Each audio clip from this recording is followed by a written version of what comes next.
Hey there, I'm Marla Sokoloff, and I'm going to be reading for you today, which is very exciting because we love Save with Stories in our house, and it's also going to benefit Save the Children and No Kid Hungry, more importantly. So thank you, Jen, for asking me.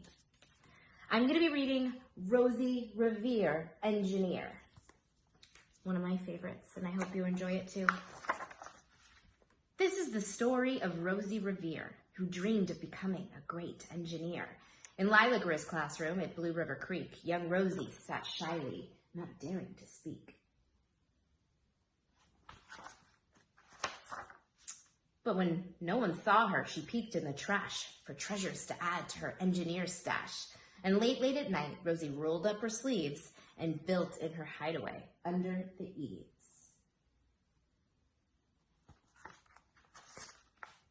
Alone in her attic, the moon high above, dear Rosie made gadgets and gizmos she loved. And when she grew sleepy, she hid her machines far under the bed where they'd never be seen.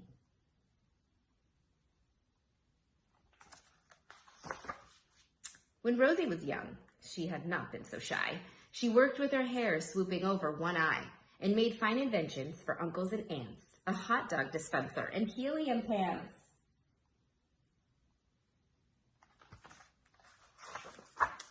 The uncle she loved most was zookeeper Fred. She made him a hat to keep snakes off his head. From parts of a fan and some cheddar cheese spray, which everyone knows keeps the pythons away. And when it was finished, young Rosie was proud, but Fred slapped his knee and he chuckled out loud. He laughed till he wheezed and his eyes filled with tears, all to the horror of Rosie Revere, who stood there embarrassed, perplexed, and dismayed. She looked at the cheese hat and then looked away. "I love it," Fred hooted. "Ah, truly, I do." But Rosie Revere knew that could not be true. She stuck the cheese hat on the back of her shelf and after that day kept her dreams to herself. And that's how it all went until one autumn day, her oldest relation showed up for a stay. Her great-great-aunt Rose was a true dynamo who worked building airplanes a long time ago. She told Rosie tales of the things she had done and goals she had checked off her list one by one. She gave a sad smile as she looked to the sky. "The only thrill left on my list is to fly. The time never lingers as long as it seems. I'll chalk that one up to an old lady's dreams."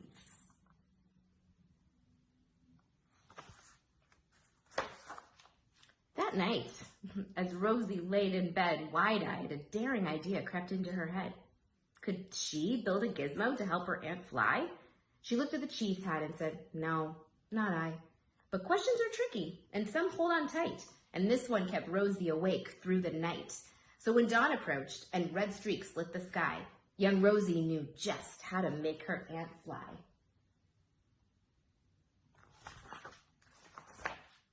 She worked and she worked till the day was half gone, then hauled her cheese copter out onto the lawn to give her invention a test just to see the ridiculous flop it might turn out to be.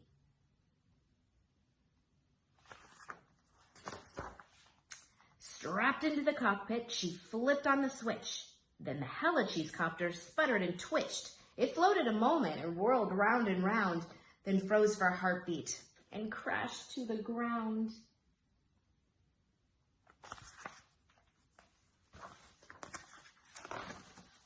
Then Rosie heard laughter and turned around to see the old woman laughing and slapping her knee. She laughed till she wheezed and her eyes filled with tears, all to the horror of Rosie Revere, who thought, "Oh no, never, not ever again will I try to build something to sputter or spin or build with a lever, a switch, or a gear, and never will I be a great engineer."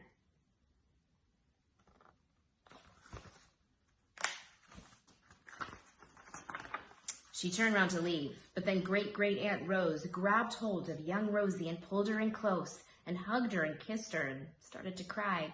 "You did it! Hooray! It's the perfect first try. This great flop is over. It's time for the next." Young Rosie was baffled, embarrassed, perplexed. "I failed," said dear Rosie. "It's just made of trash. Didn't you see it? The cheese copter crashed."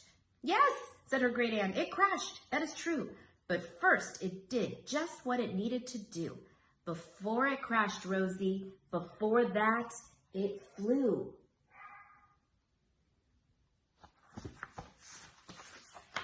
Your brilliant first flop was a raging success.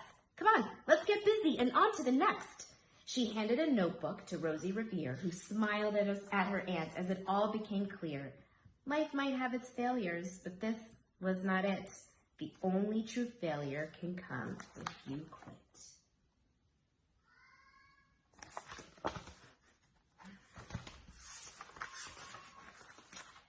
They worked till the sun sneaked away to its bed. Aunt Rosie tied her headscarf around Rosie's head and sent her to sleep with a smile ear to ear to dream the bold dreams of a great engineer.